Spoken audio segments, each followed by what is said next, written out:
Grazie Vittorio. Adesso come vedete lì, quando vedete tutti i simboli naturalmente e l'adesione, indubbiamente ce ne sono parecchie, perché questa è un'operazione particolarmente significativa, è già stato detto tutto quello che c'è da dire, per cui la mia unica grande volontà è quella di riuscire a coinvolgere quanti più soggetti possibili in questa meritoria iniziativa. E quindi, come diceva Vittorio, il Rotary è sicuramente, quest'anno a Venezia appunto festeggiamo il centenario del Rotary Venezia, io sono il presidente di questa annata. Venezia è la città del mare evidentemente, quindi non spendo altre parole su questa importantissima iniziativa dal punto di vista del Rotary Venezia, ma quello, come abbiamo lanciato l'idea già in una conferenza stampa, peraltro qui in Regione Veneto, sottoscrivendo un protocollo di intenti, assume varie forme. Oggi parliamo dell'ammiraglia, però abbiamo anche questa incontro e convenzioni tra le scuole di Venezia e della Croazia, soprattutto dell'Istria e in parte della Dalmazia, e altre iniziative legate alle scuole.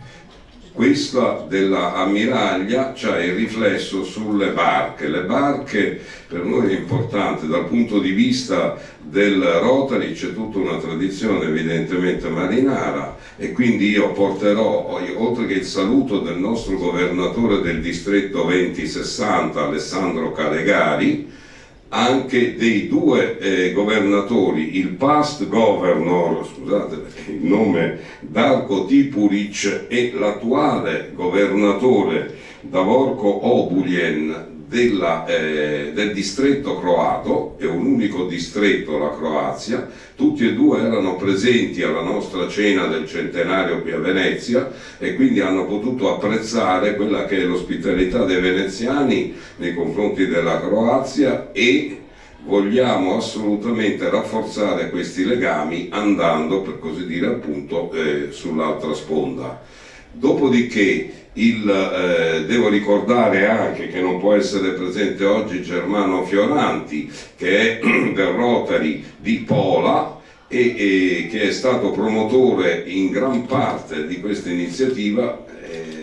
spingendo, diciamo così, dall'altra sponda. Quindi un soggetto è il soggetto Rotary International, e andremo avanti approfondendo. Il secondo soggetto che mi preme appunto evocare è l'Associazione Italiana contro le Leucemie, perché abbiamo sul discorso della disabilità e sul discorso, la lotta contro le leucemie è un discorso molto molto specifico. Siamo fuori ancora con le uova di Pasqua in questa grossissima raccolta fondi che stiamo facendo proprio in questi giorni qui a Venezia, anzi siamo all'ospedale civile, siamo da altre parti, ma al di là della raccolta fondi la cosa importante è riuscire, per l'aspetto diciamo così psicologico anche sia dei pazienti ma anche degli operatori, quindi abbiamo psicologi, medici e parenti dei pazienti, riuscire a portarli a bordo delle barche. Quindi adesso vedremo cosa riusciremo a fare in funzione dell'ammiraglia,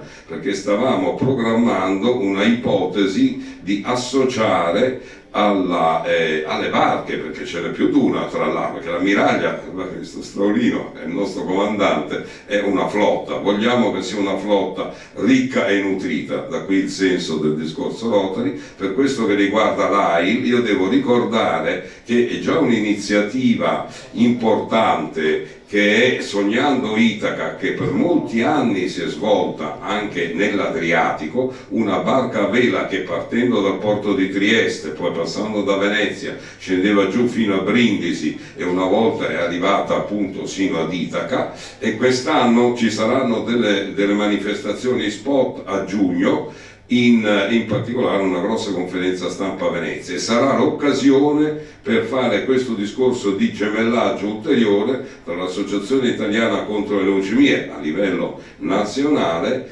e quella di Venezia naturalmente, è proprio questa iniziativa dell'ammiraglia, e vediamo se proattivamente riusciamo a costruire ulteriori armi, per così dire, armi nel senso l'armo che naviga, non l'armo, perché l'altra l'altra cosa che ovviamente ci sta investendo tutti in questo è un pensiero evidentemente per la pace. Queste sono le iniziative, vediamo qui con la Capitaneria, la Marina Militare Italiana. Noi tra l'altro siamo reduci da un importantissimo evento sull'Americo Vespucci. L'Americo Vespucci è stato qui a Venezia e c'è stato tutto un discorso proprio rispetto al Rotary e alla disabilità. In particolare il Ministero ha voluto che il Rotary fosse presente anche con stand a proposito di questo discorso della disabilità. Quindi la disabilità è una di quelle valenze importanti anche di questa iniziativa in mare. E poi appunto c'è il centenario. Dopodiché l'altro soggetto che,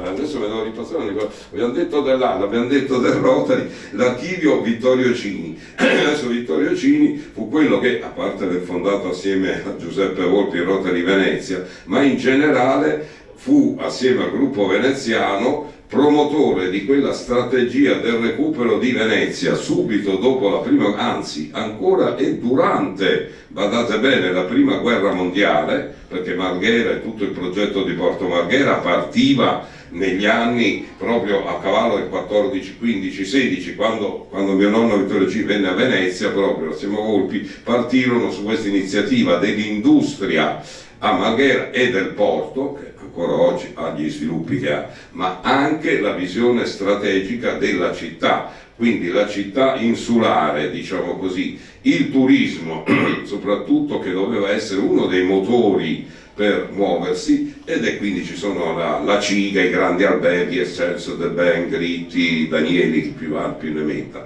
ma nel campo della marineria tutta una serie, ed erano tantissime, c'era una galassia di società, di armamento, di assicurazione per i commerci nel traffico dell'Adriatico. Abbiamo ancora, chi passa e va verso la Capitaneria di Porto vede una scritta adriatica grandissima sulla facciata di uno dei palazzi, delle memorie, diciamo, storiche qui in città. Ma questa strategia di ripercorrere le rotte orientali della Repubblica di Venezia, abbiamo fatto appunto la fortuna della Repubblica di Venezia nei commerci, e quindi riprendere questo, ed è stata una grandissima potenza commerciale, proprio con numerose società di armamento, appunto di assicurazione e altro. Quindi per tanti motivi, diciamo, questa iniziativa mi vede particolarmente coinvolto, e su questo dobbiamo lavorare, perché Venezia sta andando avanti molto. C'è il porto di Venezia, come sappiamo, c'è una Venezia anche di tante associazioni, abbiamo il discorso della vela a Venezia, la vela è un fatto moderno, Mirko Squario, abbiamo anche altre iniziative in ballo, peraltro, anche come Rotary, tra l'altro. Parliamo di Monte Carlo, parleremo di tante altre cose molto belle. Quindi, piacevoli, belle, perché Venezia, io devo continuamente combattere quelli che l'avevano, monocultura turistica, subissata di turismo, Venezia che sta andando a fondo, Venezia nel sommerso. Dico, no, scusate, il Mose per fortuna funziona, se ragioniamo sugli altri, dico, quindi un minimo di respiro rispetto alle acque alte ce l'abbiamo. La gestione dei flussi turistici, certo è un problema gestirli, ma è evidente che rappresenta una potenziale ricchezza enorme, certo che va gestito in maniera conforme. E poi abbiamo nelle tradizioni marinare, dico Straulino, il comandante Straulino, ricordiamo anche gli altri veneziani, anche gli olimpionici della vela di Venezia, piuttosto delle Star, piuttosto che non di altri, e quindi buon vento ha augurato, giustamente, perché noi ci diamo buon vento all'ammiraglia, e con tutti questi tantissimi soggetti, gli amici croati, ripeto, è una scoperta recente, ma devo dire ci sono fortissimi legami di amicizia con tutti loro, e sia in questo discorso anche che stiamo facendo con le scuole, perché c'è il fatto dell'italofono, c'è il fatto dello slavo e la questione delle lingue. Scusate, allora, Nova Gorizia non è sul mare Gorizia, ma è capitale europea della cultura. Saremo presenti a Nova Gorizia a metà maggio con un'importantissima iniziativa, quella è Slovenia e non è Croazia, però sempre nello spirito di avere questo tipo di rapporto, canteremo con quelli della Fenice l'inno europeo in italiano e in sloveno con tutte le scuole Vittorio anche appunto mi appoggia, con tutte le scuole della zona. Quindi voglio dire, questo cono di Adriatico è di una ricchezza enorme. Quindi a voi tutti la buona volontà di portare avanti tutte le battaglie. Grazie tante Vittorio, grazie alla Ciambetti che adesso è venuta da Dio per questa sede molto prestigiosa del Consiglio. Adesso torna. Adesso il Presidente ritorna.